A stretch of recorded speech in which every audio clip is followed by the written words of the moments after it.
प्यारे दोस्तों, कभी जमाना था कि दुनिया के बड़े बड़े बादशाहों में एक ऐसा अजीम बादशाह भी गुजरा है जो बेमिसाल दौलत और बेअंतहा शान व शौकत का मालिक था। उसके महल की इमारत खालिस संगमरमर की थी। दीवारों पर याकूत, हैरा, नीलम, जमुरिद और पखराज जैसे कीमती जवाहरात जड़े हुए थे। खदमत गुजारों की फौज हुमा वक्त हाथ बांधे मौजूद रहती। कोई हाथ धलाता, कोई पांव धुलाता, कोई सर में कंघी करता, तो कोई नवाले बनाकर मुन्ना में देता। बादशाह को उंगली तक न हिलानी पड़ती। यूं लगता गवया उसकी दुनिया में आराम ही आराम था, मगर हकीकत इसके बरअक्स थी। ये सब कुछ होते हुए भी बादशाह बहुत गमगीन रहता। वजह ये कि वो निहायत शदीद बीमार था, और उसकी बीमारी ऐसी थी जिसका न कोई सबब समझ में आता था, न ही कोई इलाज काम आता था। रोजाना बड़े बड़े हकीम, तबीब, डॉक्टर उसकी नब्ज देखते, मगर सब मुख्तलिफ तशखीस बयान करते। कोई कहता बलगम है, कोई कहता जगर खराब है, कोई कहता कमजोरी है। एक मशहूर हकीम ने तो हद ही कर दी। उसने कहा, बादशाह काम बहुत करता है। क्यों? क्योंकि उसने एक दिन बादशाह को अपने हाथों से हाथ धोते देख लिया था। चनांचे उसने हुक्म दिया कि बादशाह कुछ भी न करे और सिर्फ आराम करे। लेकिन आराम ने आराम छीन लिया। बीमारी दिन बदन बढ़ती गई। कभी सर में दर्द, कभी सीने में जलन, कभी पेट में मुरूड़, कभी हाथ पांव में टूट फूट जैसी कैफियत। सारी सल्तनत परेशान थी। वुजरा सर जोड़े बैठे थे कि आखिर बादशाह वक्त की बीमारी का क्या हल निकाला जाए, मगर बड़ी सूच विचार के बावजूद किसी के जिहन में कोई तदबीर न आई। मजलिसी मुशावरत में सब वजीर सिर झुकाए बैठे थे, मगर एक गैर मामूली सलाहियत रखने वाला नौजवान वजीर सबको गौर से देख रहा था। आखिर वो बोला, अगर आप हजरात इजाजत दें तो एक बात अर्ज करूं। सब चौंके, हाँ हाँ, कहो कहो। नौजवान वजीर ने कहा कि मुल्क में एक शख्स है जिसे लोग पुराना जादूगर कहते हैं। अगरचा वो दरअसल जादूगर नहीं, बल्कि अक्ल व दानाई का मीनार है। उसके कारनामे इस कदर अजीब हैं कि लोग उसे जादू समझ बैठते हैं। नौजवान वजीर ने बताया कि सिर्फ वही एक शख्स बादशाह को ठीक कर सकता है। सबने फौरन कहा, बुलाओ, अभी बुलाओ। नौजवान वजीर फौरन गया और थोड़ी देर बाद एक निहायत बूढ़े आदमी को हमराह ले आया। बूढ़ा शख्स बादशाह के सामने पेश हुआ। बादशाह ने कमजोर आवाज में कहा, क्या तुम वाकई मेरा इलाज कर सकते हो?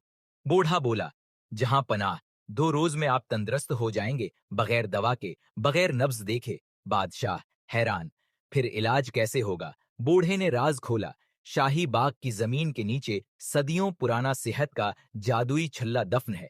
जिसके हाथ आ जाए वो कभी बीमार नहीं होता, लेकिन शर्त यह है कि उसे खुद बादशाह सलामत अपने हाथों से खोद कर निकालें। बादशाह परेशान हो गया। मैं? खदाई, मैं तो चल तक नहीं सकता। बूढ़ा बोला, अगर आपने खुद तलाश न किया तो छल्ला आपके किसी काम का नहीं। महल में सुनाटा छा गया। वुज़रा चीख उठे, ये तो बादशाह को मारने का इलाज है। मगर जादूगर अपनी शर्त पर कायम रहा। आखिरकार बादशाह ने हिम्मत की और कहा, चलो, जान रहे न रहे, मैं खुद ही छल्ला तलाश करूंगा। बादशाह ने लरुजते हाथों से बेलचा उठाया और शाही बाग में कदम रखा। इब्तिदा में तो वो 2 अंच मिट्टी भी न हटा सका। हाथ कांपते रहे, सांस फूलता रहा, मगर दिल में एक उम्मीद जग गई। 1 घंटा खोदने के बाद वो बेहद थक गया, मगर अजीब बात ये कि उसे भूख लगी, जो कि बरसों से महसूस नहीं हुई थी। उसने खूब पेट भरकर खाना खाया और बरसों बाद खाने में लज्जत महसूस की। गोया जिस्म जाग रहा था। दूसरे दिन और तीसरे दिन वो पहले से ज्यादा खोदता। हर दिन उसके हाथ मजबूत होते, सांस बेहतर होता, नींद अच्छी आती, हाजमा दुरुस्त होता और जिस्म से तकलीफें गायब होती जाती। चंद दिनों में वो पहले से कहीं ज्यादा ताकतूर, चाक और चुबंद और खुश मजाज हो गया। अब वो छल्ले के पीछे नहीं लगता था, बल्कि खदाई में एक अजीब सी रूहानी ताजगी महसूस करता। दिन गुजरते गए, छल्ला नहीं मिला, मगर बादशाह की बीमारी जड़ से खत्म हो गई। एक दिन उसने बेलचा फेंक दिया और कहा, छल्ले पर लांत, मैं तो खुद ही ठीक हो गया हूं। बादशाह ने नौजवान वजीर को तलब किया और सख्त लहजे में कहा, सच बताओ, तुम्हारा वो जादूगर कौन है और छल्ला आखिर है कहां? नौजवान वजीर ने खामोशी अख्तियार की, मगर बादशाह ने उसके चेहरे पर हल्की सी मुस्कुराहट महसूस की। बादशाह बोला, बस, बात साफ है, तुम लोगों ने मुझे धोखा दिया है। नौजवान वजीर ने अदब से कहा, जहां पनाह, गुस्ताखी की मजाल नहीं, मगर आपकी खैर ख्वाही में ये तरकीब निकालना जरूरी था।